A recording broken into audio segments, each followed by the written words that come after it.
Buenos días a todos. Hoy os va a hablar la doctora Emma Andá. Emma Andá trabaja en el Complejo Hospitalario de Navarra. Navarra es una región en la que la incidencia de cáncer de tiroides es de las mayores de España, con lo cual tiene sobrada experiencia en este tema. Os va a tratar de un tema que ha mostrado mucha importancia, sobre todo en el último año, porque han cambiado los criterios diagnósticos de los tumores de tiroides y también ha cambiado la estadificación TNM. Esto va a tener importancia para el manejo posterior de los pacientes. La doctora Andá os va a aclarar todo este interesante tema.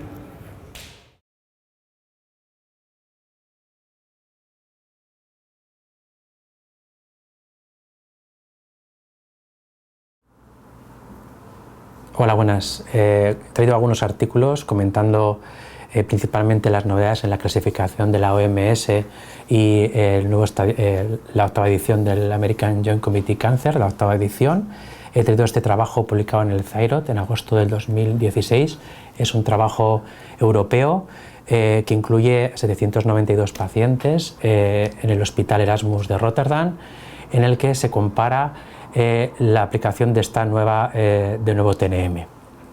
La peculiaridad de este trabajo frente a otros ya publicados es que el porcentaje de carcinoma folicular representa el 21% de los cánceres, lo cual le hace el trabajo más interesante posiblemente porque refleje más nuestra realidad clínica. Lo que se observa en el trabajo, los primeros datos, es que el 36% de los pacientes son reclasificados, tanto sean carcinomas foliculares como carcinomas papilares de tiroides. Incluso los carcinomas foliculares se reclasifican en mayor medida y todos los pacientes son reclasificados, como ya esperábamos, a estadios inferiores. Respecto a la supervivencia global y específica de enfermedad, se observa cómo la octava edición clasifica mejor a los pacientes tanto para la supervivencia global y específica de enfermedad, tanto para pacientes con carcinoma papilar de tiroides como para pacientes con carcinoma folicular de tiroides.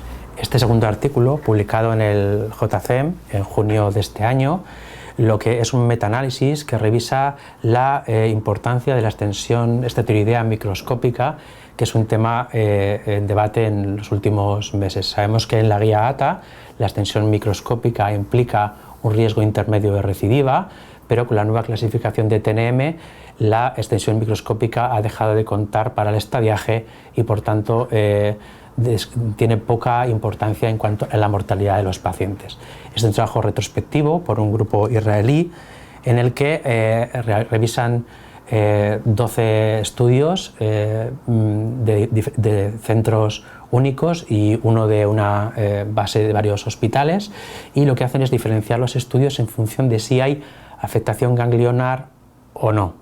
De manera que en aquellos pacientes que en los trabajos no hay afectación ganglionar, la odds ratio de la extensión microscópica para la recurrencia es de 1,73 y en cuanto a riesgos globales se ve que la extensión microscópica aumenta el riesgo relativo de recurrencia de 1,2 a un 3,5%, lo cual es bastante escaso.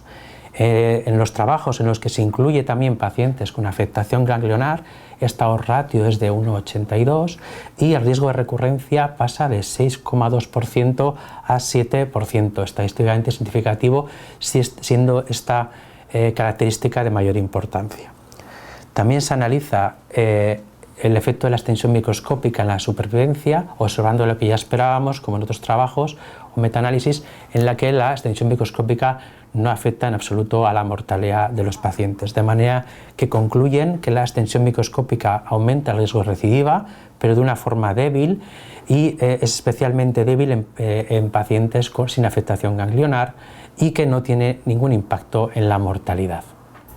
El tercer trabajo es un poco más antiguo y es del año pasado, publicado en octubre en el Thyroid, en lo que intenta relacionar las características ecográficas con la agresividad de diferentes formas de carcinoma papilar de variante folicular y la nueva entidad conocida como NIFT. Entonces es un estudio coreano en el que divide a los pacientes prácticamente en tres partes iguales, en pacientes que tienen un NIFT, pacientes que tienen una forma encapsulada invasiva pero no infiltrativa del carcinoma papilar variante folicular, y un tercer grupo en el que incluyen carcinomas papilares variante folicular con infiltrativos, que son, digamos, con agresividad creciente. Y lo que intentan es ver si esta agresividad se puede predecir con dos sistemas de clasificación muy utilizados en la práctica clínica, que sería el TRADS coreano y los criterios ATA de riesgo de malignidad en ecografía. Lo que se observa inicialmente es que las diferentes lesiones tenían un aumento progresivo en los criterios ecográficos de malignidad, de manera que las lesiones menos agresivas como el NIFT tenían menos criterios ecográficos de malignidad frente a la forma encapsulada y frente a la forma infiltrativa en todos los criterios ecográficos. La tercera pregunta es si los dos sistemas de clasificación conseguían apreciar estas diferencias, y como se ve en la diapositiva, en el TRADS la forma ecográfica de presentación más frecuente de los NIFT es la baja sospecha. De la forma encapsulada invasiva serían los nódulos de sospecha intermedia y nódulos de alta sospecha en la variante más infiltrativa. Lo mismo ocurre en el sistema ATA y presentan una correlación de Spearman y una significación adecuada. De manera que se concluye que los sistemas de clasificación pueden ayudarnos a intentar definir la agresividad de estas lesiones.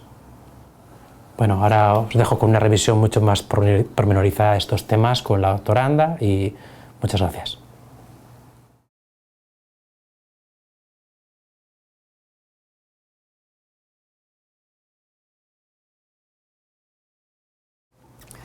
Hola a todos. Comenzamos el segundo tema de este fantástico curso de formación multidisciplinar en cáncer de tiroides. El tema que agradezco mucho a los organizadores, primero que me hayan invitado, y segundo este tema porque es muy importante para nuestra práctica habitual. Se trata de conocer las novedades tanto en la nueva clasificación OMS de anatomía patológica de los carcinomas de tiroides, publicada en el 2017, así como el estadiaje nuevo del American Joint Committee of Cancer, que salió publicado a finales de 2016 y conocimos en el 2017. Como podéis imaginaros, mi intención hoy es doble. Por una parte, que conozcamos bien los cambios que suponen estas dos clasificaciones respecto a las previas en los dos casos, y que veamos las implicaciones prácticas de estos cambios en nuestro día a día. Además, el otro objetivo es que pasemos un buen rato, que aprendamos mucho y que no nos aburramos. Mi charla está dividida en dos partes. La primera hablaré sobre la clasificación de la OMS. Me ha parecido importante empezar primero con cómo vamos a clasificar estos tumores, y la segunda parte sobre las novedades en el estadiaje TNM. Las novedades en cuanto a la clasificación anatomopatológica las he dividido en 5 partes. Van a ser breves, pero creo que son las más importantes respecto a la previa, que sabéis que es el libro previo del 2004.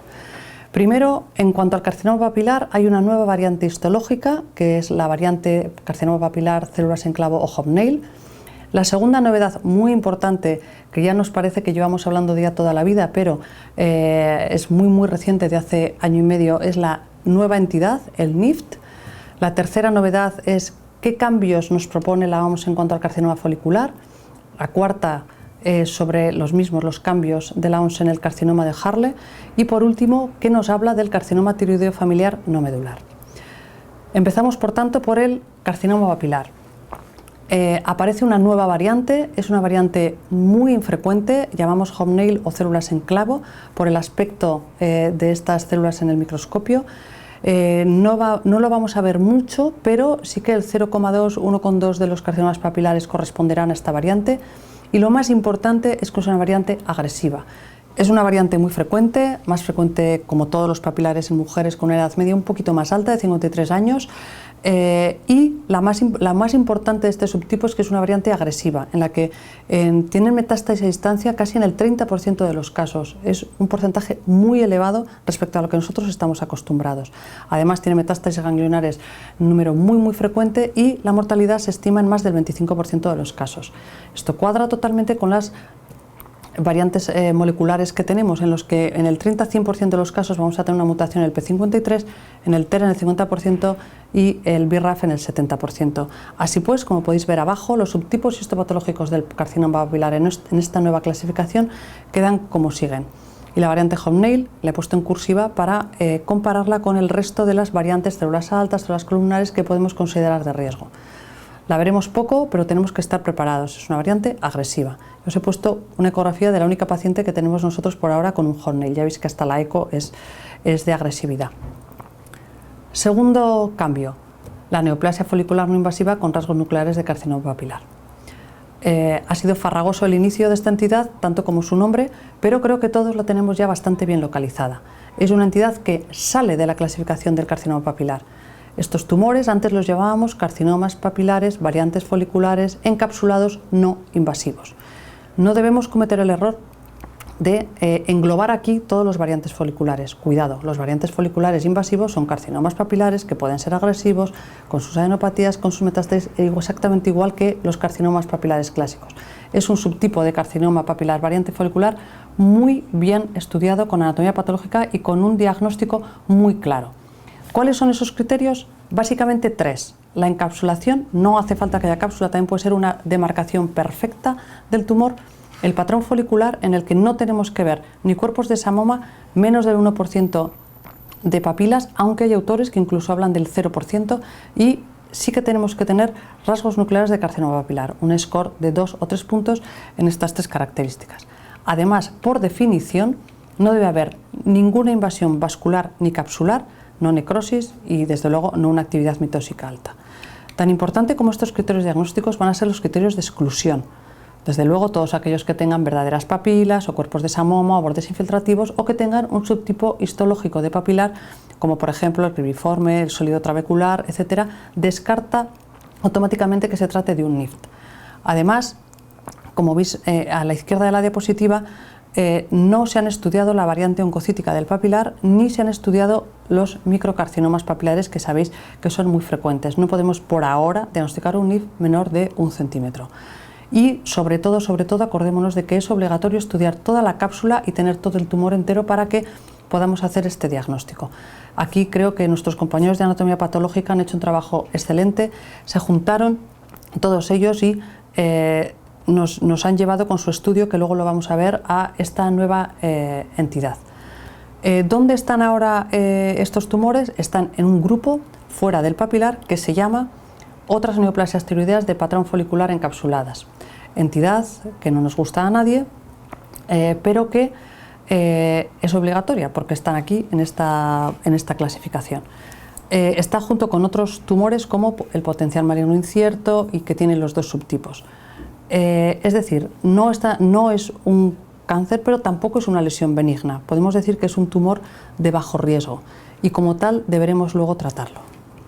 El NIF, como os decía antes, surge gracias a un trabajo, una labor para mí ejemplar de los anatomopatólogos de varios países que se juntaron y revisaron 268 pacientes con carcinoma papilar variante folicular encapsulado y revisando las preparaciones de anatomía patológica, cogiendo tumores que tenían una media de seguimiento de más de 13 años, llegaron a la conclusión de que este tipo concreto de tumores, los encapsulados no invasivos, no habían presentado ninguna recurrencia en todo este tiempo de seguimiento, con lo cual dijeron, pues si no hay ninguna recurrencia, quizá el nombre de cáncer sea un poquito excesivo, y decidieron cambiar el nombre.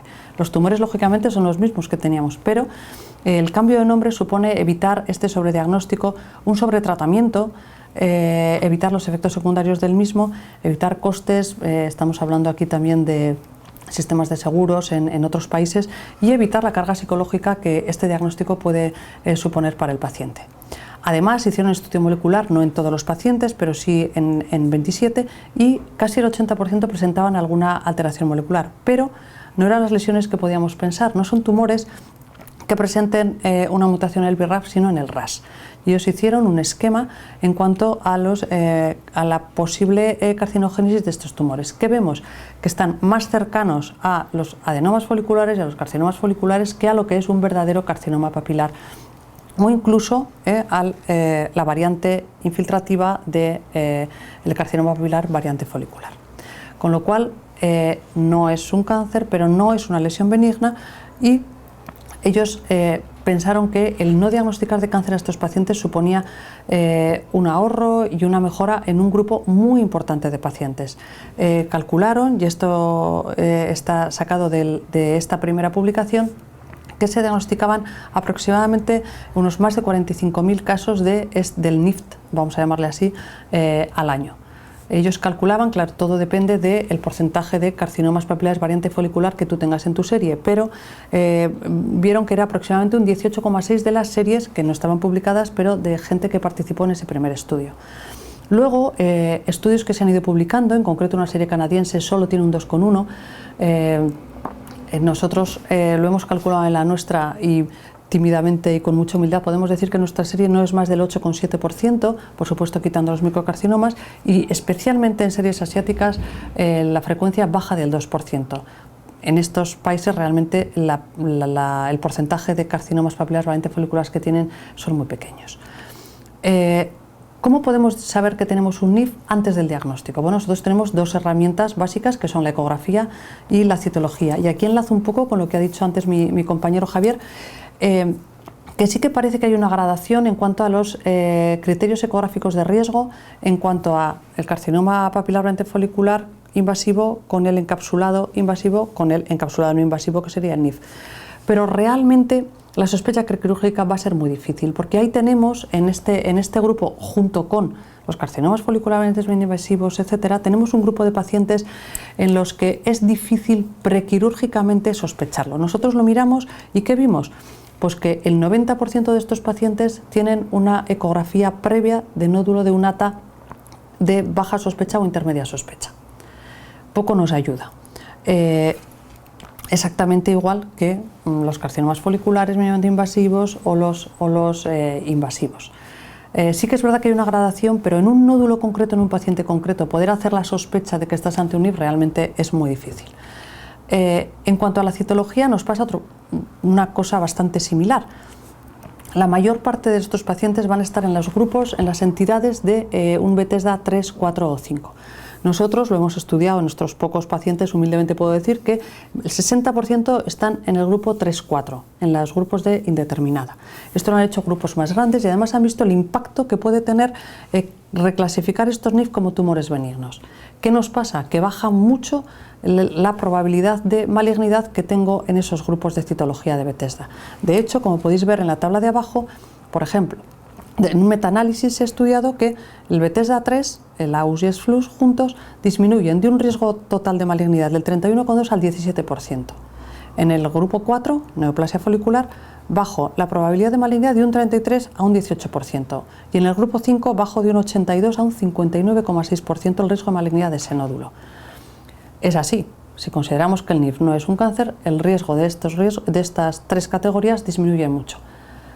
¿Qué es la parte buena? Que bueno, tanto el valor predictivo positivo de un 2, de un Bethesda 2 de benignidad, no me baja, y que el riesgo de malignidad en un 6 tampoco me baja.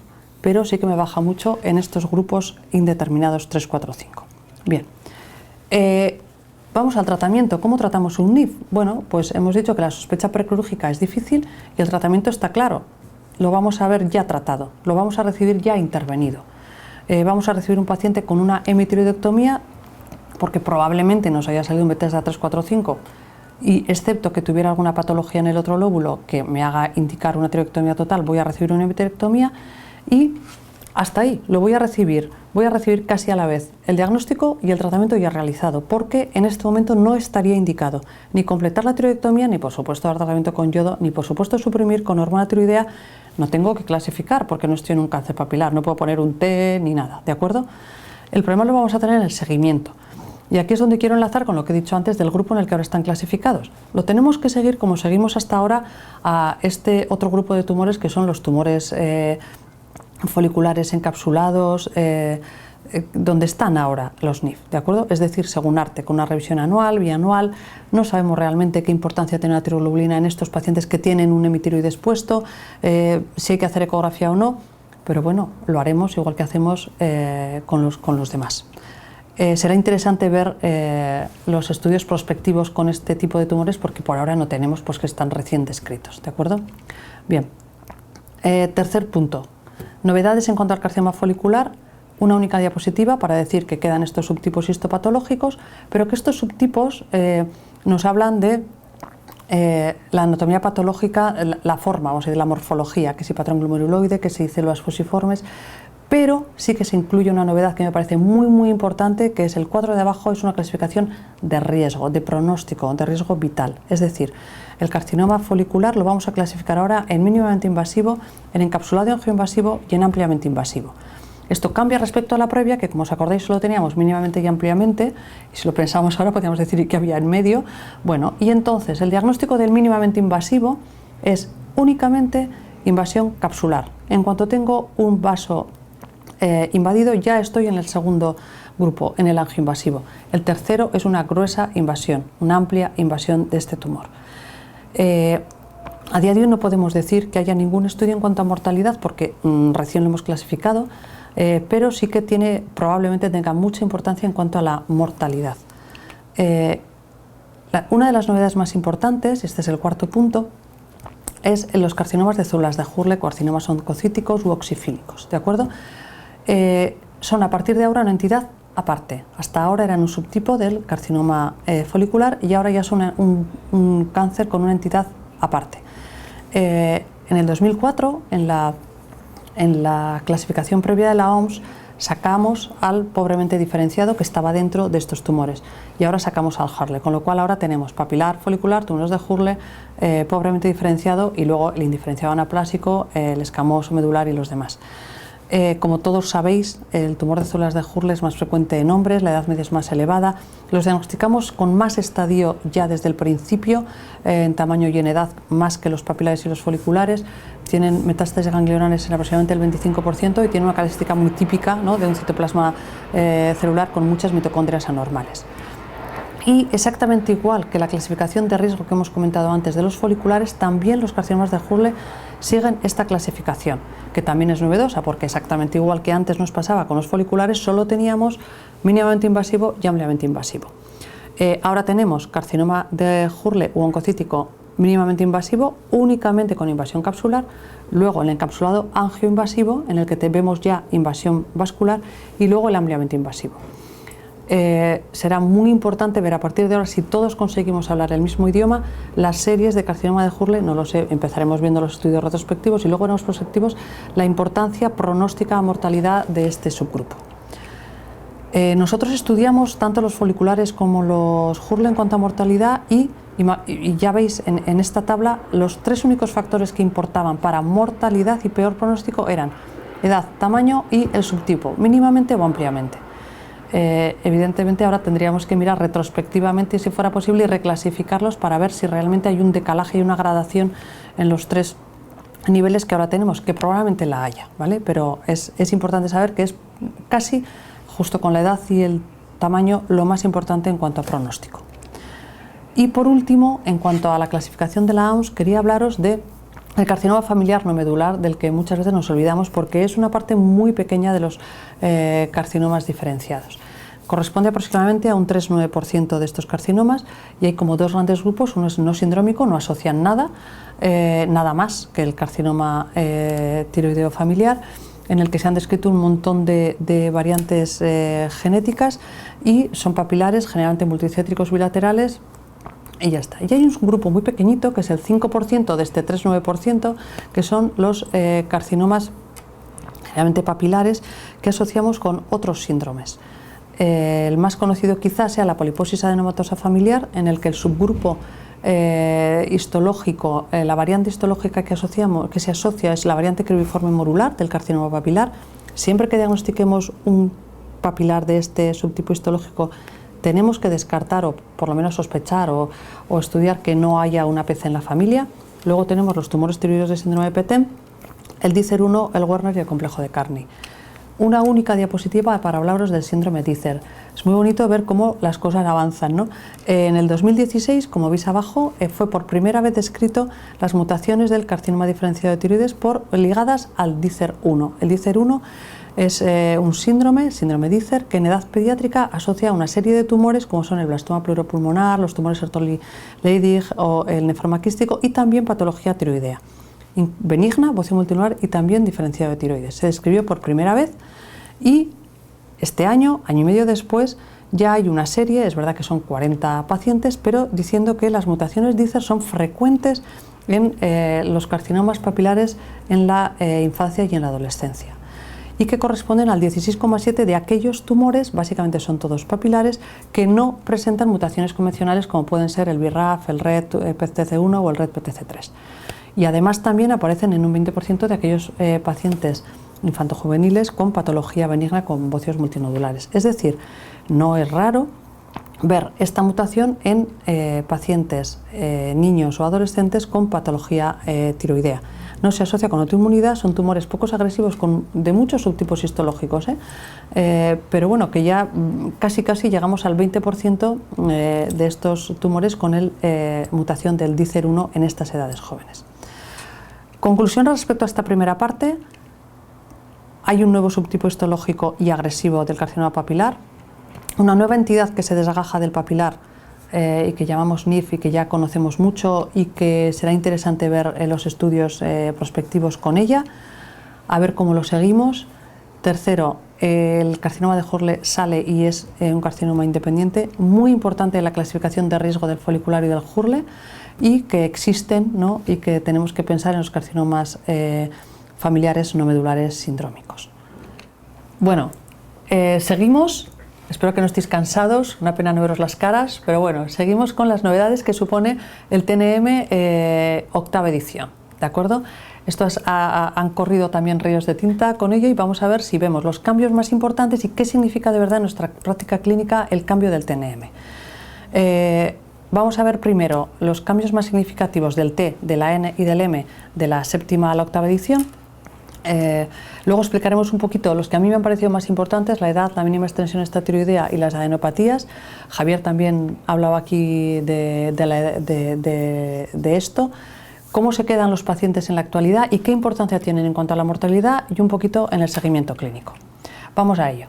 El T que todos conocéis de la séptima edición es esta, no me voy a extender, solo quiero que veamos dónde están los cambios. Los cambios únicamente están en la T3. Desaparece cualquier mínima extensión extratiroidea y pasamos a tener dos subgrupos de T3, T3A y T3B. T3A se queda como estábamos antes, más de 4 centímetros limitado al tiroides, y T3B solo cuando hay una gruesa extensión extratiroidea a los músculos, ¿vale? Al estenoyoideo, al estenotiroideo, al tiroideo, al homoyoideo, de cualquier tamaño que sea el tumor.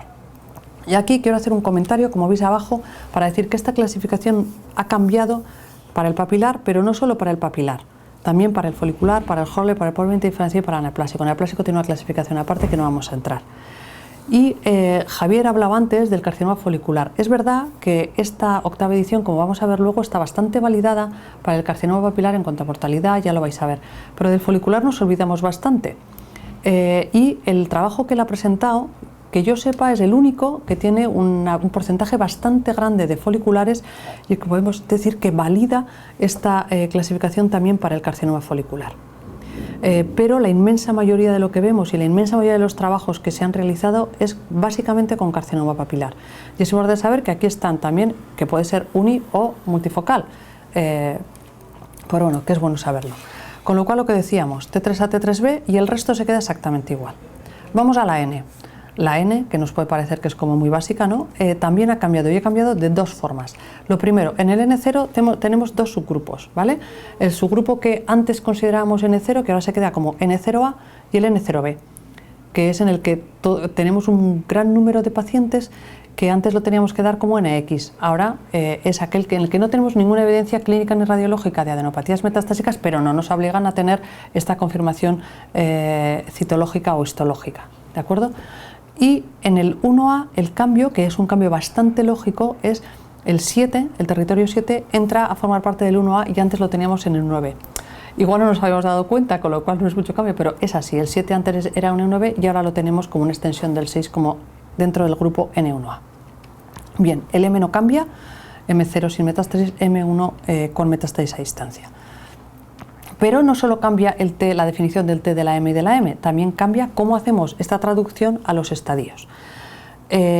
Como sabéis, esto es de recomendado cumplimiento u obligado, depende cómo lo veamos, desde enero del 2018, con lo cual estoy segura de que todos sabéis. Yo prometo que todavía lo miro muchas veces, pero realmente es más simple que lo que teníamos en la 7.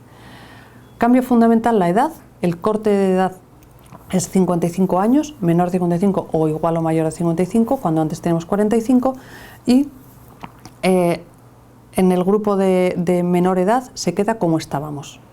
En estadio 2, solo aquellos que tengan metástasis a distancia, solo aquellos que sean M1. En la parte de los pacientes más mayores, iguales o mayores de 55 años, realmente cambia, pero yo creo que es más simple. Otra cosa, si nos gusta más o nos gusta menos. Creo que se entiende mejor en esta otra tabla, y lo que tenemos es el T2, vamos a ir directamente a los mayores, a los iguales o mayores de 55. El T2, estadio 2, pasa a ser estadio 1. Este yo creo que es un cambio del que hemos hablado poco, pero creo que es el más razonable. Es decir, sabemos que un tumor mide 1,8 o mide 3,6 cuando está limitado al tiroides, cuando es un N0 o un M0, realmente no tiene una implicación pronóstica mortalidad, y así es, pasa a ser estadio 1. ¿Vale? El cambio más grande, a mí me parece, es que tanto los T1, T2, T3, con cualquier tipo de adenopatía, van a pasar a ser estadio 2. El estadio 3 se nos va a quedar muy pequeñito, solo aquellos T4A. T4A, recuerdo mínimamente, son aquellos que tienen una gruesa extensión a tejidos subcutáneos, esófago, tráquea, nervio recurrente. Y el T4B se nos queda para aquellos que sean M1. Desaparece el 4C. Bien. Es decir, resumen de los cambios: desaparición de la mínima extensión estratoidea, no nos sirve para nada. Nueva categoría T3B. T3A solo se nos quedan los tumores por tamaño. El nivel 7 de adenopatías pasa a ser N1A y desaparece el 4C. Importancia para clasificar: corte de edad 45 a 55, y en aquellos mayores de 55 los intratiroideos hasta 4 centímetros estadio 1, muy lógico. Todos los ganglios en T1, T2 estadio 2, cualquier T3 con o sin ganglios estadio 2, T4A estadio 3, T4B o M1 estadio 4A o B, desaparece el 4C. Bien. Esto supone una reclasificación muy importante, lo ha comentado antes un poco Javier, y efectivamente nosotros quisimos en los nuestros ver cómo se nos quedaban los pacientes. Teníamos esta serie histórica con 913 pacientes clasificados como básicamente cualquier serie histórica que podáis tener vosotros en vuestros hospitales, con esta histología y con estos estadios. Vale, ¿qué nos ocurre?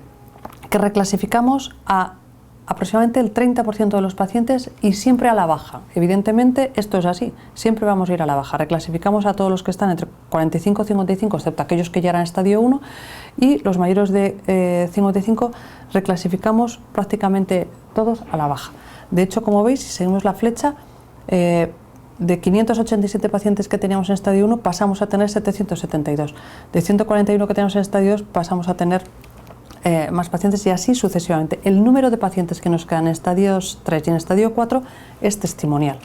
Quizás se ve mejor aquí, y vemos cómo la inmensa mayoría del estadio 2 pasa a estadio 1, el estadio 3 se divide en 2 y 1, pero ninguno se queda en estadio 3, y del estadio 4 se reparten por todo. ¿Qué vamos a tener? Vamos a tener al 85% de los pacientes en estadio 1. Vamos a mantener más o menos lo que era el estadio 2 con un 11-14%, y muy poquitos en estadio 3 y muy poquitos en estadio 4. O sea, cuando os venga cualquier paciente con un cáncer de tiroides, si decimos estadio 1 o 2, acertamos, porque el 96,8% están en este estadio. Pero cuidado, que esta clasificación TNM nos habla únicamente de mortalidad. Yo quiero recordar que el TNM es una foto fija del paciente cuando sale de quirófano y cuando nosotros lo recibimos, foto fija. Yo puedo decir, este paciente con este T, con este N, con este M, con esta edad, tiene una probabilidad del 95, 85, 60 o 50% de supervivencia a los 10 años. Hasta ahí. Esa foto no cambia, no la voy a cambiar, pero gracias a Dios tenemos tratamientos en los que podamos mejorar esto. Pero esto es lo que nos dice el TNM, foto fija después de la cirugía. Y sí que es verdad que esta nueva clasificación nos lleva a una gradación respecto a la anterior. Si nos damos cuenta de la anterior, realmente entre el 2 y el 1 no había prácticamente diferencia. Ahora tenemos aquellos pacientes en estadio 1 tienen una supervivencia similar a la que teníamos antes, de un 98 en 100% a los 10 años, pero el estadio 2 ya disminuye. Vamos a tener una posibilidad de supervivencia de 10 años del 85 al 95. estadio 3 baja mucho de lo que estábamos nosotros acostumbrados, a un 60-70, y el estadio 4 del menos del 50. He puesto ahí una estrellita porque en el último estudio que ha publicado la Anderson, una serie también histórica, ellos revisan y dicen que el estadio 2 de los menores de 55 años no es igual que el estadio 2 de los mayores, y que quizá en este subgrupo la mortalidad sea incluso un poco mayor, con lo cual, bueno, digo como posibilidades futuras a pensar. Pero bueno, yo creo que antes estábamos muy cómodos, un estadio 2 era exactamente igual que un estadio 1, y ahora a mí el que me quita el sueño es el estadio 2, porque estadio 3-4 ya sabemos que son pacientes de riesgo, ya eran pacientes de riesgo, ahora tienen más riesgo aún, pero en esos estadios nunca hemos estado tranquilos. Cuidado con el estadio 2. Bien, en cuanto a mortalidad, lo que os decía, cuando nosotros hemos cogido nuestros pacientes y los hemos estudiado, como veis, nos sale bastante bien. Creo que nos sale bien a todos los grupos, y por esto lo presento, porque cuando lo hacen los sabios, y esto lo tienen publicados con los datos del SER y del National Cancer Database, les sale muy parecido. Reclasifican una cuarta parte de los pacientes, y cuando ellos hacen sus estadísticas, como veis, la mortalidad también está mucho más gradualmente de un estadio a otro, y lo que dicen es que basadas en estas largos cohortes de pacientes seguidos prospectivamente, esta octava edición clasifica mejor la realidad de nuestros pacientes. Y esto mismo lo han hecho los coreanos, es un único centro. Los números son exactamente iguales y ellos clasifican incluso más, un 38%, tienen muy poco folicular, con lo cual igual por ahí va, no lo sé, y dicen que aplicando este TNM mejoramos la predictibilidad en cuanto a mortalidad de nuestros pacientes. Pues muy bien, quizá antes no lo estábamos haciendo muy bien, especialmente en estos pacientes de estadio 2-3, pero ahora parece que sí que predicen muy bien la mortalidad a 10 años. Perfecto. Vamos a hablar de los 3 puntos que hemos comentado antes, los puntos igual calientes, ¿vale? Primero empezamos por la edad. Esto ya venía previamente, y si al hacer el TNM han cambiado es porque había varios estudios, yo aquí he seleccionado 2, pero podemos seleccionar los que queramos, en los que estudiaban los puntos de corte. A mí me gusta el coreano porque, como veis, no se limitan a estudiar qué pasa entre el 45 y el 55, sino que cogen cada 5 años cortes y en la regresión de Cox estudian y ven cuál es el punto óptimo, ¿vale?, que predice mortalidad a 10 años, y dicen que es 55,4, es el punto que está más cercano, ¿vale?, a la esquina de la izquierda, que se llama índice de Youden, y dicen que esta edad de 55 años es la más apropiada para predecir mortalidad y mejora la validez estadística de este modelo, con lo cual conseguimos no sobreestadiar a los pacientes de bajo riesgo de mortalidad en estadios elevados y una estimación más precisa de los pacientes de alto riesgo. Yo creo que aquí hay poco debate y ya está, elegiremos 55 como punto de corte. El segundo ha traído más conflicto, porque a nosotros nos chirría pensar que una extensión extratiroidea, aunque sea mínima, no tenga ningún impacto. Pero creo que aquí hay que recordar, y Javier ha traído el último estudio, yo os he puesto uno previo, que tiene menos pacientes que en el que él ha enseñado, pero las conclusiones son las mismas. En este estudio en concreto ellos dicen, sí, la extensión extratiroidea es un factor de peor pronóstico en el carcinoma papilar para la recurrencia. Perfecto, pero estamos hablando de mortalidad. No tiene ningún impacto en mortalidad, no ha demostrado impacto en mortalidad. Tenemos que separar un poco lo que es peor pronóstico, que a nosotros nos quita mucho sueño, tiroglobulina alta, lo que veo, ganglios, tal, pero eso no es mortalidad. La mínima extensión extratiroidea, especialmente, y esto se ve en este trabajo que ha dicho Javier del journal, especialmente en aquellos pacientes N0, no tiene importancia en la mortalidad. Algo en la recurrencia, en algún subgrupo peculiar, pero no tiene impacto en la mortalidad, con lo cual tenemos que dar por bueno que haya salido de esta clasificación y que no tenga impacto en el T. Y el tercer trabajo, que esto lo traigo un poco para crear polémica, es el último que he leído porque a mí esto sí que me quita el sueño. Los pacientes que tienen adenopatías N1B. Es un trabajo coreano de un único centro con un seguimiento medio largo a 10 años y coge el grupo de pacientes que ellos tienen, eliminando en el grupo de pacientes mayores el estadio 3-4 para que no influya un poco en la mortalidad. Solo cogen estadios 1 y 2. Y clasifican, como hemos clasificado toda la vida, en N0, N1A, N1B, y ven qué importancia tiene en cuanto a la supervivencia a los 10 años. ¿Qué ven? que tanto en el grupo de los pacientes menores de 55 como especialmente de forma llamativa en los pacientes mayores de 55 sí que tiene importancia en la mortalidad el tener adenopatías en el compartimento N1B. Con lo cual ellos dicen que esto tiene una importancia pronóstica y que quizá habría que modificar, será ya para la siguiente edición del TNM, esta clasificación y poner un subgrupo que sea el 2B, porque sí que tienen impacto en la mortalidad la presencia de adenopatías en N1B. Bueno, son estudios como todos retrospectivos y habrá que ver qué ocurre. Quizá esta para mí es la diapositiva más importante porque el TNM yo creo que todos lo hacemos y si no lo tenemos que hacer y bueno, nos lo sabemos y es una foto fija. Pero esto es un poco lo que nosotros hacemos en el día a día, seguir a los pacientes. Una cosa es cómo eran en el TNM, tenemos estadio 1, 2, 3, 4 y cómo los tenemos ahora, ¿vale? Este es un grupo israelí que publica un grupo de pacientes no muy grande, 400 carcinomas diferenciados en la que en mayoría son papilares como todos y que ven a una media de aproximadamente 8 años de seguimiento cómo los tenemos ahora con la clasificación octava. ¿Y qué ven? Pues ven lo que todos sospechábamos, que el estadio 2 empeora mucho en los criterios que nosotros teníamos antes, es decir, con los criterios que nosotros seguimos de la clasificación de riesgo de la ATA, en el estadio 2, os lo he puesto ahí en rojo, bajo riesgo vamos a tener muy pocos. El 80% de los pacientes van a ser de riesgo intermedio alto. Antes en el estadio 2 era casi como el estadio 1. Ahora en el estadio 2 vamos a tener casi todos con riesgo intermedio alto de recurrencia. Y además, a largo plazo, como veis, el 65% tenían adenopatías, 23% tenían metástasis al principio y 38% van a tener metástasis a lo largo de la enfermedad. ¿De acuerdo? Con lo cual, cuidado, como veis en el cuadradito, si comparamos el estadio 7 con el estadio 8 en cuanto a recurrencia, en cuanto a seguimiento, tanto el estadio 2 como el 3 empeoran mucho en la probabilidad de que curemos a estos pacientes. ¿Qué pasa? Que estos pacientes que antes teníamos ahí, ahora los tenemos en el estadio 1, ¿de acuerdo? Y el estadio 1 prácticamente no se modifica. Bien. Parece que nos han quitado todos los puntos de apoyo que teníamos para el seguimiento de estos pacientes. Yo quiero recordar que no, que nosotros tenemos el TNM y ¿cómo lo seguimos? Pues lo seguimos con la clasificación de riesgo de la ATA, con la estratificación dinámica, si los tenemos en respuesta excelente o indeterminada bioquímica y esto no ha cambiado. ¿Qué pasa? Vamos a tener estadio 1 con muy buena respuesta, estadio 2 con respuesta peor, estadio 3 con respuesta bastante mala.